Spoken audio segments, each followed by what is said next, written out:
Assalamu alaikum.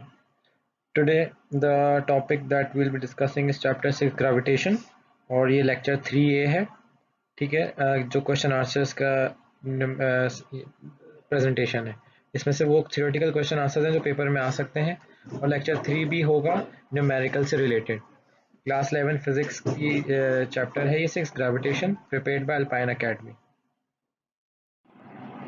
Now firstly कि आपकी book में कुछ क्वेश्चन आंसर्स हैं थियोरेटिकल, तो हम पहले उसको आंसर करेंगे. क्वेश्चन नंबर 1 है state and explain the Newton's universal law of gravitation. हमें पहले तो इसमें स्टेटमेंट देनी है. ठीक है, स्टेट का मतलब उसकी स्टेटमेंट क्या है बेसिक, और फिर उसको एक्सप्लेन करना है कि वो किस तरह, उसका फॉर्मूला बताना पड़ेगा किस तरह आया है. ठीक है. अच्छा, अब इसका एक पहले स्टेटमेंट हम लिखते हैं कि Newton's law of gravitation states that every particle in the universe attracts every other particle with a force which is directly proportional to the product of their masses and inversely proportional to the square of the distance between them. यानी कि क्या Newton's law of gravitation क्या state करता है, क्या statement है उसकी basic, कि हर पार्टिकल यूनिवर्स में वो अट्रैक्ट करता है हर दूसरे पार्टिकल को एक फोर्स के साथ जो कि डायरेक्टली प्रोपोर्शनल है किसके, उन दोनों पार्टिकल के मासेस के प्रोडक्ट के, और इन्वर्सली प्रोपोर्शनल है उन दोनों के बीच के डिस्टेंस के स्क्वायर के. ठीक है. नाउ ये आपको एक डायग्राम भी बनानी पड़ेगी जब इस तरह का सवाल आएगा एक्सप्लेनेशन का. फिर ये थोड़ी इसकी फॉर्मूले की डेरिवेशन भी करनी पड़ेगी कि कंसिडर टू. मैंने इसको थोड़ा सिंप्लीफाई किया हुआ है, मतलब कि जितना लिमिटेड आंसर के क्वेश्चंस के मुताबिक आपको लिखना होगा. Consider two bodies A and B of masses M A and M B respectively at a distance R from each other. कि दो बॉडीज हैं, बॉडी ए और बॉडी बी, जो कि एम ए एम बी है उनके मासेस, और वो एट अ डिस्टेंस आर है from each other. Now according to equation 6 the gravitational acceleration of body A is inversely proportional to the square of the distance measured the center of the body B. और कि gravitational acceleration जो है body ए की वो किसके inversely proportional है, distance के square के. ठीक है. तो इस इक्वेशन के तहत आप ये बताएंगे, रेफरेंस इक्वेशन है ये, कि A M is inversely proportional to R square. Therefore F on A by B is the inversely proportional to R from B to है, यानी फोर्स जो है वो डिस्टेंस के स्क्वायर के इनवर्सली प्रोपोर्शनल है. ठीक है. जब ये आप यहाँ तक आपका ये पहले सिंप्लीफाई काम ही आपको यहाँ तक करना है. Then now gravitational force on a body also depends upon the mass of that body. हमें ये भी पता है कि ग्रेविटेशनल फोर्स जो है एक बॉडी पे किस पे डिपेंड करती है, उसके मास पे भी डिपेंड करती है. तो हमने पहले ये स्टेटमेंट लिखी, उसके बाद the force exerted by body A on body B that is F A B. अब पहले में ये अभी बॉडी ए एक्सर्ट कर रही है बॉडी बी पे, इसलिए लेटर ए पहले आएगा और बी बाद में आएगा. फिर कह रहे हैं directly depends upon the mass M B of the body B, और किस पे एक्सर्ट हो रही है, बॉडी बी पे हो रही है, इसलिए उसके मास पे डिपेंड करेगी. ठीक है. तो उसकी इस तरह की स्टेटमेंट होगी, F A B is directly proportional to M B. Then in the same way the force exerted by body B on body A that is F B A. पहले बॉडी ए एक्सर्ट करी थी body B पे, तो हमने इसलिए वहाँ पे F A B लिखा था इधर. ठीक है. अब यहाँ पे बॉडी बी एक्सर्ट कर रही है, इसलिए बॉडी बी लेटर पहले आएगा फिर ए आएगा, और एक्सर्ट किस पे हो रही है, ए पे, तो इसलिए it will depend upon mass M A. सही है. अब ये आप इस तरह समझ गए होंगे. नाउ इसकी स्टेटमेंट क्या होगी, F B A is directly proportional to M A. Now according to Newton's third law of motion the magnitude of the forces are equal. Newton का थर्ड लॉ क्या कहता है कि दोनों, अगर एक तरफ से फोर्स लग रही है तो दूसरी तरफ से फोर्स उसकी ऑपोजिट डायरेक्शन में लगेगी, but it will be equal. तो एफ ए बी और एफ बी ए क्या हो जाएगी, इस हिसाब से इक्वल हो जाएगी. तो हम क्या लिख सकते हैं कि F on A by B is directly proportional to M A dot M B. इस तरह अगर जब हम ये लिख सकते हैं तो हम ये भी लिख सकते हैं कि एफ बी ए, ऊपर ए भी लिखा हुआ है ना, क्या उसका मतलब A, F on A by B, sorry वो है F on A by B का मतलब है एफ बी ए. तो हम इसको एफ बी ए में शॉर्ट करके फिर ये चीज़ एग्जैक्टली यहाँ भी लिख सकते हैं. और इसका एक और मतलब ये भी है कि F A B is also directly proportional to M A dot M B. ठीक है. दोनों फोर्सेस डायरेक्टली प्रोपोर्शनल है प्रोडक्ट ऑफ द मासेस के. Now moving on to next. Comparing equation 6 and 7, जो हमने दोनों इक्वेशंस बनाई मासेस की और डायरेक्टली प्रोपोर्शनल की और उसकी डिस्टेंस के स्क्वायर की इन्वर्सली प्रोपोर्शनल की, हम दोनों उसको कंपेयर करेंगे तो हमारे पास इक्वेशन अब ये बन जाएगी कि F A B is directly proportional to m1 m2 और अपॉन आर स्क्वायर का मतलब हो गया कि उससे इन्वर्सली प्रोपोर्शनल है। ठीक है, उसके बाद ये आपका एक फॉर्मूला जनरलाइज हो गया, फॉर्मूला बन गया जिसमें G capital G is your gravitational constant. तो आपका एक फॉर्मूला बन जाएगा। उसके बाद आपको फिर सिर्फ लिखना है कि हमारे पास जी क्या है, यूनिवर्सल ग्रेविटेशनल कांस्टेंट है, उसकी वैल्यू बता देनी है और यहाँ पे आपका ये सवाल एंड हो जाएगा। Now moving on to our second question, that is once the value of g has been measured in the laboratory, how it can be used to determine the mass of the earth, explain। अभी कहने कि भाई अगर आपने capital G that is your universal gravitational constant आपने ये laboratory में major कर लिया है, तो फिर आप इसको मास ऑफ द अर्थ को कैसे डिटरमाइन करेंगे। सिंपली ये मास ऑफ द अर्थ की डेरिवेशन पूछ रहे हैं। ठीक है, क्योंकि जी तो मेजर्ड हो गई, हमें उससे मतलब नहीं है। अब आप ये पूछें मास ऑफ द अर्थ कैसे होगा, तो इसका क्या होगा आंसर, पहले आपको थोड़ी एक्सप्लेनेशन देनी होगी कि to determine the mass of the earth using Newton's law of gravitation consider object of mass m place near the surface of the earth. कि मास ऑफ द अर्थ निकालने के लिए हमें न्यूटन्स लॉ ऑफ ग्रेविटेशन की मदद से पहले हम कंसिडर करेंगे एक ऑब्जेक्ट जिसका मास m है और वो एक सरफेस ऑफ द अर्थ के करीब रखा हुआ है। ठीक है, if M is the mass of the earth and R E its radius, और M E mass of the earth है, आर ई उसका रेडियस है, then the magnitude of the gravitational force with which the earth attracts the object towards its centre. तो magnitude क्या होगा gravitational force का जिससे अर्थ खींच रही है उस ऑब्जेक्ट को अपने सेंटर पे, उसका फॉर्मूला होगा F equals to G M M E upon R E square. और जो कैपिटल एम है वो सिंपली इस बॉडी का मास है, एम ई जो है मास ऑफ अर्थ है। ठीक है, और आर ई आपका रेडियस है। आपने पहले स्टार्टिंग में ये लिखना लाजमी है। उसके बाद ये डायग्राम बहुत इंपॉर्टेंट है कि क्योंकि एक्सप्लेनेशन का है तो एक्सप्लेनेशन में मतलब आपको सब चीज़ें बतानी पड़ेंगी। ठीक है, तो ये डायग्राम बता देंगे, रेडियस मार्क कर देंगे और एम ई मार्क कर देंगे कि कहाँ के मास ऑफ द अर्थ है ये और रेडियस है। देन जी आपको बताना पड़ेगा हर बार, हर डेरिवेशन में कुछ भी हो आपको बार बार बताना पड़ेगा कैपिटल जी क्या है, ग्रेविटेशनल कांस्टेंट। मैंने इसमें वैल्यू नहीं लिखी, आप वैल्यू भी लिख दिया। The force on the object is also given by the mass m of the object multiplied by the acceleration. अच्छा, ये कह रहे हैं जो फोर्स है ऑब्जेक्ट पे ये किसके डायरेक्टली प्रोपोर्शनल है, by the mass m of the object multiply by the acceleration due to gravity which is equal to its w। यानी ये कौन सा है, सेकंड लॉ ऑफ मोशन है, that is f equals to ma। ठीक है, F equals to ma होता है, पर यहाँ पे एक्सेलरेशन क्या है, ग्रेविटी। ठीक है, क्योंकि एक्सेलरेशन सिंपली यहाँ पे ग्रेविटी एक्ट कर रही है, वरना तो ऑब्जेक्ट रेस्ट में है, उस पर सिर्फ ग्रेविटी एक्ट कर रही है। तो इसलिए F ma की जगह हमने mg डाल दिया, a की जगह हमने g सब्सटीट्यूट कर दिया, और ये वेट के बराबर भी होता है क्योंकि weight of force are same if only gravity is acting on any object. मतलब अगर किसी ऑब्जेक्ट पे सिर्फ ग्रेविटी एक्ट कर रही है तो फोर्स और वेट एक ही है, एक ही चीज़ है। ठीक है, दोनों का यूनिट भी न्यूटन है, where g is acceleration due to gravity. Now comparing equation 8 and 9, अब जो हमने पहले equation 8 बनाई और 9 बनाई उसको हम कंपेयर कर लेंगे। W इक्वल्स टू mg वाली या फोर्स इक्वल्स टू mg वाली, और दूसरी ये आपकी g mme upon R E square. ठीक है, जब हमने कंपेयर कर लिया, क्योंकि हमें निकालना है मास ऑफ अर्थ, तो हमें मास ऑफ अर्थ को भी सब्जेक्ट ही उसी को सब्जेक्ट बनाना पड़ेगा। सब्जेक्ट बनाने का मतलब ये कि मतलब हमें उसको उल्टे हाथ पर छोड़ना पड़ेगा, बाकी सब चीज़ों को दूसरी तरफ लेके जाना पड़ेगा। तो solving for me we get capital M equals to R E square G upon G. ठीक है, तो आपका ये m से कैंसिल हो गया, बाकी सब चीज़ें उधर चली गई। Now since R E equals to 6.38 into 10 to the power 6, अच्छा ये कॉन्स्टेंट्स हैं, ये आपको याद रखने पड़ेंगे।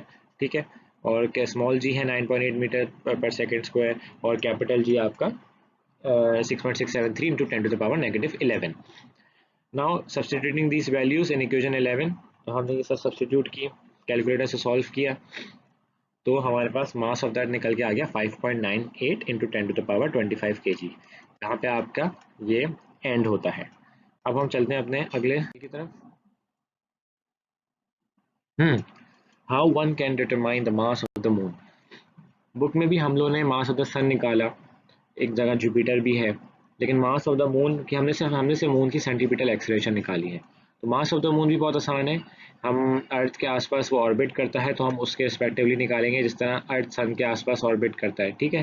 तो हम ये थोड़ा आपको डिफरेंट होगा, मतलब किया हुआ नहीं है वहाँ पर, है ये वही similar. We can easily calculate the mass of the moon if we know the distance between the center of the earth and the moon as well as the time taken for moon to complete one revolution around earth। मतलब कि हम लोग जो है mass of the moon आसानी से calculate कर सकते हैं अगर हमें दोनों के centers का distance पता हो, यानी distance between the earth center and the moon और उनके time taken for moon to complete one revolution, मतलब moon को एक revolution earth के आसपास लगाने में कितना time लगता है, ये हमारी बुक में given था। We know that magnitude of the force of attraction between the sun and the earth is given by F equals to G capital M upon R square। ठीक है, हमें ये पता है कि सन और अर्थ की ये है, तो हम यही चीज़ अपनी मून के लिए भी इस्तेमाल कर सकते हैं, ठीक है। क्योंकि हमें बुक में इन्होंने हमें सन का सॉल्व करवाया, इसलिए मैंने आपको पहले ही बता दिया कि इस तरह ये दिया हुआ है, हम सिमिलरली से बिल्कुल सेम यही इक्वेशन हम मून और अर्थ की भी सॉल्व कर सकते हैं, ठीक है। तो यही इक्वेशन यूज़ करेंगे हम लोग। The centimetre acceleration of the moon is am equals to 4 pi square r upon T square. हमें इसमें पहले सेंटीमीटर एक्सेलरेशन भी निकालनी पड़ेगी, मैंने डायरेक्ट फॉर्मूला लिख दिया है, यहीं से आपको आगे शुरू करना पड़ेगा। सेंटीमीटर एक्सेलरेशन का फॉर्मूला बनाने की ज़रूरत नहीं है इसमें, ठीक है। r क्या है यहाँ पे, distance between the centres of the earth and the moon, वो हमें याद होना चाहिए, ठीक है। t क्या है, time taken by the moon to complete one revolution around the earth which is 27.3 days, इसको हमने सेकेंड्स में कन्वर्ट कर लिया। अब हम क्या करेंगे next, from Newton second law of motion F equals to M A equals to m4 pi square r upon T square, ठीक है। Comparing equation A and B, जो हमने पहले इक्वेशन बनाई G M M R square की, जो सन की और अर्थ की थी, तो मून और अर्थ के लिए भी यही इस्तेमाल हो सकती है, यही सिंपल, कोई भी दो बॉडीज के लिए ये इक्वेशन इस्तेमाल होती है, ठीक है। और ये जो हमने F equals to M A, जिसमें ए हमें हमारे पास क्या है, centimetre acceleration of the moon, अभी हमने उसकी वैल्यू नहीं निकालनी है, हमने से उसका फॉर्मूला रखना है, ठीक है। तो हमने दोनों को कंपेयर किया, उसको हम इसको सॉल्व करेंगे, सिंप्लीफाई करेंगे। सिंप्लीफाई करने के बाद हमारे पास ये स्मॉल एम कैंसिल हो जाएंगे, ठीक है। और बाकी ये चीज़ फिर मास ऑफ द मून ये बन के हमारे पास आ जाएगा, ठीक है। अब हमें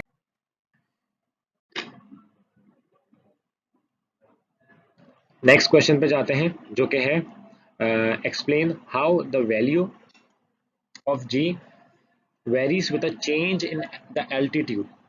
यानी कि ये बोल रहे हैं कि जो वैल्यू जी की है, सही है, वो क्या वेरिएशन उसमें आ रही है एल्टीट्यूड के चेंज होने पे, ठीक है। And what is the effect of depth on the value of G. Similarly अगर हम लोग ज़मीन के अंदर आ रहे हैं डेप्थ में, तो उस पर क्या चेंज होगी, तो मैंने आप लोगों को बताया था कि डेप्थ और एल्टीट्यूड का पहले करके दिखा चुका हूँ, ठीक है।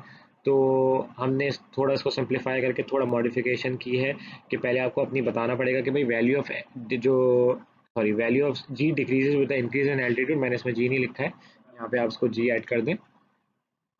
The value of G decreases with the increase in altitude, altitude के बढ़ने के साथ जी डिक्रीज होती है। और फॉर्मूले से भी बहुत क्लियर है कि जब जब एच बढ़ेगा, जैसे जैसे आपका एच विल इंक्रीज, आपकी जी डिक्रीज होगी, ठीक है। इस फॉर्मूले के मुताबिक मैंने आपको फॉर्मूला पहले भी थ्योरी में समझा चुका हूँ कि एच जैसे बढ़ेगा तो ये फंक्शन जो है आपका ये बड़ा हो जाएगा, ये फंक्शन बड़ा होगा, ये पूरा 2h अपॉन आर ही, तो 1 माइनस एक बड़ी चीज़ को माइनस करेंगे तो छोटा आंसर आएगा। छोटा आंसर को जब हम जी से ग्रेविटी से इस ग्रेविटी से मल्टीप्लाई करेंगे तो ऑटोमेटिकली आपकी जी प्राइम भी छोटी होगी, ठीक है। तो इसलिए एच डिक्रीज जी डिक्रीज करता है इंक्रीज इन एच से। If you talk about the depth, then the more we go deep into the earth the lesser will be the gravity। यानी कि अगर हम डेप्थ की बात करते हैं तो जितना जितना हम अर्थ के अंदर जाएंगे, जितना जितना हम अर्थ के अंदर डेप्थ में जाएंगे, उतना आपकी ग्रेविटी लेसर होगी। यानी देन अगेन सेम चीज़ है कि ग्रेविटी डिक्रीज करेगी।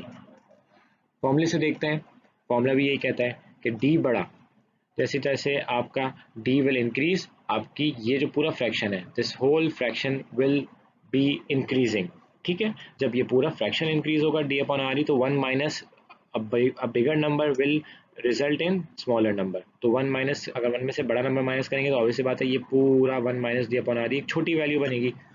छोटी वैल्यू को जब आप इस जी से मल्टीप्लाई करेंगे तो ऑब्वियसली बात है आपकी जी प्राइम भी छोटा होगा, ठीक है, तो आप इसको फर्दर एक्सप्लेन भी कर सकते हैं चाहे तो, ठीक है, इस फॉर्मूले को। और अगर आपके पास टाइम है पेपर में तो आप इसको और मजीद एक्सप्लेन कर दें इस फॉर्मूले को कि अगर डी बढ़ेगा तो ये होगा इस तरह, ठीक है। मैंने आपको बहुत सिंपल बता दिया कि आपको करना क्या है इसमें।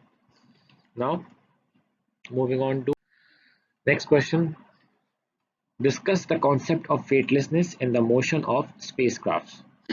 ठीक है, अब ये बोल रहे हैं कि भाई आपका जो कॉन्सेप्ट है वेटलेसनेस का इन द मोशन ऑफ स्पेसक्राफ्ट के मोशन में, उनकी मूवमेंट में, तो उसमें वेटलेसनेस क्यों होती है, ठीक है, तो आपको वो डिस्कस करना है, मतलब आपको थोड़ा अपनी डिस्कशन देनी है, ठीक है। अब हमने जो अपेरेंट वेट जो हमारा है डिस्कशन था बज़ाहिर वज़न का, कि जब फ्री फॉल होता है तो हमें वज़न वज़न उसका बिल्कुल ज़ीरो लगता है, जब एक्सेलरेशन से ऊपर जाते हैं एलिवेटर में तो आपका उसका वेट हैवियर लगने लगता है, ठीक है। तो वही डिस्कशन हम यहाँ भी अप्लाई करेंगे। तो हमने स्टेटमेंट लिख दी पहले मैंने कि can also be apply to the phenomenon of weightlessness in satellites, bodies in orbiting satellite are not weightless. भाई कि जो ऑर्बिटिंग सैटेलाइट में बॉडीज होती हैं वो वेटलेस नहीं होती, उन पे अर्थ की ग्रेविटी अट्रैक्ट ग्रेविटी जो है वो उन पे एक्ट करती रहती है, मतलब उन पे लगती रहती है, जैसे कि एक बॉडी अगर अर्थ पे रखी होती तब भी लगती। बट इसमें क्या होता है कि space vehicle in orbit has an acceleration towards the earth centre equal to the value of the acceleration due to gravity G at its orbit radius.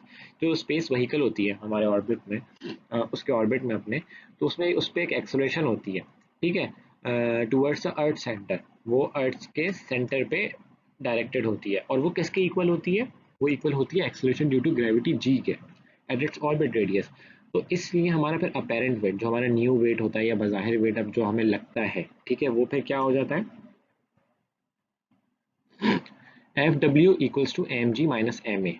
अब हमें क्योंकि देखें एफ डब्ल्यू क्या है आपका न्यू वेट, बाहिर वेट, अपेरेंट वेट, ठीक है, M G minus M A क्या है आपकी वो एक्सेलरेशन जो कि अर्थ के सेंटर पे डायरेक्टेड है, ठीक है, और एम जी क्या है वो ऑर्बिट की जो अपनी वो ग्रेविटी है ड्यू टू ग्रेविटी जी, ठीक है। तो अब इस केस में जो उसकी किसी भी अर्थ की जो उसकी सेंटीमीटर एक्सलेशन है वो किसके जी के बराबर ही होती है, तो हमें यहाँ पे ए की जगह जी सब्स्टिट्यूट करना पड़ता है।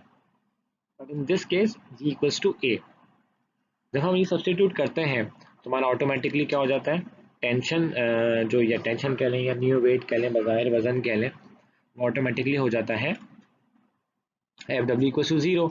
इसलिए इसीलिए हमें वेटलेसनेस एक्सपीरियंस होती है स्पेसक्राफ्ट में।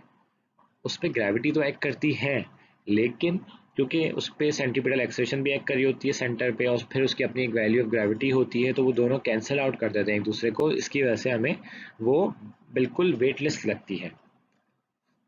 It is in the sense that an astronaut or other body in the spacecraft is said to be weightless or in a state of zero G. इसी वजह से इसी सेंस में कि जो एक एस्ट्रोनॉट होता है या कोई भी दूसरी बॉडी होती है उसको स्पेसक्राफ्ट में वेटलेस लगता है, यानी उसको लगता है कोई वेट ही नहीं है उसका, और वो जीरो ग्रेविटी महसूस करता है अपनी। Now moving on to our sixth question, that is how artificial gravity is useful. Explain how artificial gravity is useful in space technology. सबसे पहले तो आपको थोड़ा डिफाइन करना होगा क्योंकि एक्सप्लेन का है। तो all orbiting spacecrafts along with astronaut and other objects are in the state of free fall. जैसे कि मैंने आपको बताया था पहले भी कि अगर आपकी फ्री फॉल होती है, जैसे एलिवेटर का वायर टूट गया था, हमने उसमें पीछे अभी केस सी में पढ़ा था, केस डी था कि एलिवेटर का वायर जब टूट जाता है तो वो फ्री फॉल से नीचे गिरेगी। जब वो फ्री फॉल से नीचे गिरेगी तो अगर कोई अंदर इंसान है और उसके हाथ में कोई भी ऑब्जेक्ट है तो उसको वो वेटलेस लगेगा। क्यों? क्योंकि वो अब फ्री फॉल से गिर रहा है, ठीक है। तो इसी तरह जो भी स्पेसक्राफ्ट ऑर्बिट कर रहे होते हैं अलोंग विद द एस्ट्रोनॉट और दूसरे ऑब्जेक्ट्स फ्री फॉल से, ठीक है, तो वो वेटलेस लगेंगे, वो स्टेट ऑफ वेटलेसनेस में होंगे। तो वेटलेसनेस इन स्पेसक्राफ्ट्स और satellites is highly inconvenient to an astronaut in many ways. जो ये आपका फिनोमेना है, ये फैक्ट है कि वेटलेसनेस स्पेसक्राफ्ट में जो होती है ये बहुत इनकन्वीनियंट, बहुत मुश्किल होती है एक एस्ट्रोनॉट को, बहुत वजह से। अब क्या है वो वजह? फॉर एग्जांपल आप ये देख लें कि भाई अगर उसको एक अपने चाय कप में चाय निकालनी है या कोई पानी निकालना है तो वो नहीं कर सकता। क्यों? क्योंकि लिक्विड तो रुकेगा ही नहीं, लिक्विड फ्री फॉल में है, तो वो जो वहाँ का वैक्यूम है, स्पेस है, वो उसमें मतलब फिरता रहेगा, जैसे एस्ट्रोनॉट खुद घूम रहा है, फ्री फॉल फ्री चल रहा है। ठीक है, और ना वो पी सकता है, क्योंकि वो पी ही नहीं पाएगा ना, जब वो होगा ही नहीं उसमें कप में। ठीक है, if the space craft is a space laboratory intended to stay in space for a long period of time। हाँ, अगर स्पेस क्राफ्ट एक स्पेस लेबोरेटरी है जिसका मकसद क्या है कि वो स्पेस में रह के बहुत टाइम तक वहाँ पे आप लेबोरेटरी के फंक्शंस इंटेंड कर सके, मतलब कर सकें, वो उस मकसद के लिए बनी है, तो वेटलेसनेस में be a severe handicap to the astronaut in performing experiments. तो फिर दोबारा ये जो वेटलेसनेस का फिनोमेना है ये बहुत एक सेवियर हैंडीकैप, हैंडीकैप मतलब वो हाथ पाँव से कट जाएगा, मतलब वो कुछ नहीं कर पाएगा, क्योंकि बहुत मुश्किल होगी, क्योंकि जब केमिकल्स डालेगा तो केमिकल्स तो रुकेंगे नहीं, ना बीकर में आएंगे ना किसी ग्लास में आएंगे, वो तो हवा में, हवा के मतलब जो उसकी वैक्यूम है वो उसमें ही रहेंगे। तो इसलिए ये बहुत मुश्किल दे होता है आर्टिफिशियल ग्रेविटी। ठीक है, पहले हमने ये एक्सप्लेन कर दिया भाई कि यूजफुल से पहले हमें ये बताना पड़ता है कि उसकी ना होने की वजह से हमें क्या नुकसानात हैं। ठीक है, तो आपने पहले ये डिफाइन कर दिया, फिर हम इसको आगे चलेंगे। In order to overcome this problem an artificial gravity can be created in the spacecraft by spinning it around its own axis so that the normal force of gravity can be supplied to the occupants in the spacecraft। अब भाई इसीलिए इस मुश्किल को overcome करने के लिए, इसको ख़त्म करने के लिए हम एक आर्टिफिशियल ग्रेविटी क्रिएट करते हैं खुद से स्पेसक्राफ्ट में। और वो कैसे होती है कि जो उसका ओन एक्सिस ऑफ रोटेशन होता है, हर बॉडी का एक अपना एक एक्सिस ऑफ रोटेशन होता है। ठीक है, तो हम उसको उसके स्पिन करते हैं उसके क्रॉस। ठीक है, spinning it's around its own axis, जैसे अर्थ अपने एक्सिस के अराउंड भी स्पिन करता है, ठीक है, एक दिन में। तो सिमिलरली तो हम उसको स्पिन करते हैं ताकि नॉर्मल फोर्स ऑफ ग्रेविटी जो होती है वो ऑक्यूपेंट्स को सप्लाई हो सके। ठीक है, जो आप आर्टिफिशियल क्रिएट करते हो उसको ताकि सप्लाई हो सके और उसको फिर मुश्किल ना हो। अच्छा, अब क्योंकि एक्सप्लेन बोला है सवाल में, तो ऑब्वियसली बात है हमें थोड़ी उसकी डेरिवेशन बतानी पड़ेगी कि किस तरह होगा, क्या फॉर्मूला बनेगा। तो consider a spacecraft consisting of two chambers connected by a tunnel length of by a tunnel of length 20 meters। ठीक है, हमने एक स्पेसक्राफ्ट ले लिया जिसके दो चेम्बर्स हैं और वो उसके बीच में एक टनल है जिसकी लेंथ है 20 metres. Let us see how many revolutions per second must the spacecraft in order to supply artificial gravity for the astronaut। मतलब कि हम ये देखेंगे भाई कि कितनी revolutions per second चाहिए spacecraft को ताकि वो सप्लाई कर सके artificial gravity astronauts को। Let t be the time for one revolution and b and capital let, हाँ सॉरी, इसमें मैंने एक चीज़ यहाँ पे मिस कर दी है कि mu, this is the mu जो फ्रीक्वेंसी है रोटेशन की, फ्रीक्वेंसी ऑफ रोटेशन। तो हमारे पास उससे क्या हो जाएगा, ये फॉर्मूला बन जाएगा रो इक्वल्स टू 1/t। ठीक है, अगर टाइम पीरियड भी 1 है, फर्स्ट करें 1 सेकेंड है, तो फिर ये पूरा फ्रीक्वेंसी क्या बन जाएगी, अगेन देन 1 बन जाएगी। ठीक है, जो कि मैंने यहाँ लिखी हुई है कि अगर टाइम पीरियड 1 सेकेंड का है। ठीक है, नाउ ये आपका स्पेस क्राफ्ट है। ये डायग्राम बनाना बहुत लाजमी होगा क्योंकि एक्सप्लेन बोला है, एक्सप्लेन में आपको डायग्राम बनाने की ज़रूरत होगी। The magnitude of the centripetal acceleration in this case is given by, अच्छा अब इसमें आपको पहले बताना पड़ेगा मैग्नीट्यूड क्या है। AC equals to 4 pi square R upon T square. फिर से वो जो मैंने पहले बात बताई थी कि 1/t स्क्वायर को हमने रो स्क्वायर सॉरी म्यू स्क्वायर कर दिया, अगर हम इसको स्क्वायर कर दें, ठीक है, तो ये भी स्क्वायर बन जाएगा। सही है, तो ये हमने डायरेक्ट इसको इस फॉर्म में लेकर आ गए। Now where capital R represents half of the tunnel length, capital R ये यहाँ से लेके यहाँ तक की पहले बता चुका हूँ। ठीक है, ये आपको वहाँ पे दिखाना पड़ेगा कि R जो है half of the tunnel length है। कोई भी अपने लूप होल्स ना छोड़ें, कोई भी ऐसी उनको ना दें एग्जामिनर को कि वो मार्क्स कट कर सके। ये आपका R है, ठीक है, जो कि यकीनन किसके बराबर होगा, क्योंकि टोटल 20 मीटर्स का है तो ये 10 मीटर्स के बराबर होगा। नाउ वही चीज़ R equal to 20 metre upon 2, तो ये आपका बन गया 10 मीटर। नाउ इक्वेशन 3 बिकम्स, अब जो इक्वेशन 3 वो क्या बन जाएगी, mu square equal to AC 4 pi square R। हमने बाकी 4 पाई स्क्वायर R को उठा के नीचे लिया है तो म्यू स्क्वायर की बन गई। अब हम इसको म्यू निकालना है हमें इसकी फ्रीक्वेंसी, तो हमने क्या किया, taking roots on both sides. ठीक है, जब हमने रूट ले लिया तो हमारे पास ये फाइनल इक्वेशन बन गई 1/2 pi root AC over R।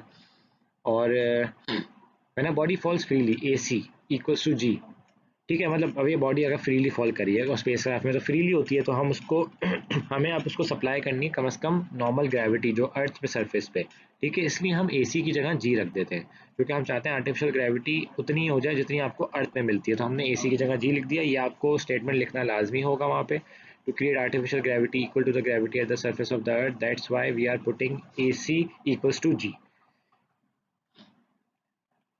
तो आपने जब जी रख दिया तो 1/2 pi root G over R बन गया। फिर आपने जी की वैल्यू रख दी 9.8 मीटर सेकेंड पर स्क्वायर और 10 मीटर।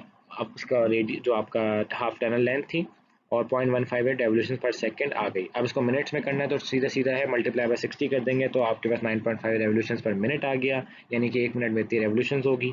इस पर आप जितनी एक्सप्लेनेशन अपने खुद से लिख सकते हैं लिख देगा, एग्जामिनर इसको अप्रिशिएट करता है, क्योंकि आपने ये काम ऐसे पूरा है, लेकिन जितना अगर टाइम है तो आप इसको अच्छे से अच्छा एक्सप्लेन करेंगे, वो आपको उस पर अप्रिशिएट करेगा, उसको ज़्यादा से ज़्यादा मार्क्स देगा। ठीक है, ये डायग्राम एक दफ़ा बना दिए, दोबारा नहीं बनाएगा। Thus, the astronaut should feel comfortable in spacecraft spinning at 9.5 revolutions per minute at a distance of 10 meter away from the axis of rotation as shown in the figure. अब यहाँ पे बस आपको आखिर में एक स्टेटमेंट लिखनी है भाई कि एस्ट्रोनॉट जो है अब वो कंफर्टेबल फील करेगा स्पेसक्राफ्ट में, क्योंकि अब वो 9.5 रेवोल्यूशन पर मिनट पे रोटेट कर रहा है, और कितने डिस्टेंस पे, 10 मीटर के सेंटर के डिस्टेंस पे from the axis of rotation. हमेशा एक्सेस ऑफ रोटेशन से आप आर जो है वो मेजर करते हैं। जब उससे रोटेट करेगा तो आपका एक नेचुरल ग्रेविटी की जितनी आर्टिफिशियल ग्रेविटी क्रिएट होगी जो कि अर्थ के सरफेस के बराबर होगी 9.8, तो इस तरह आपका वो कम अभी आर्टिफिशियल ग्रेविटी यूज़फुल हो जाती है और आपके जो भी काम है आप स्पेस में भी कर सकते हैं।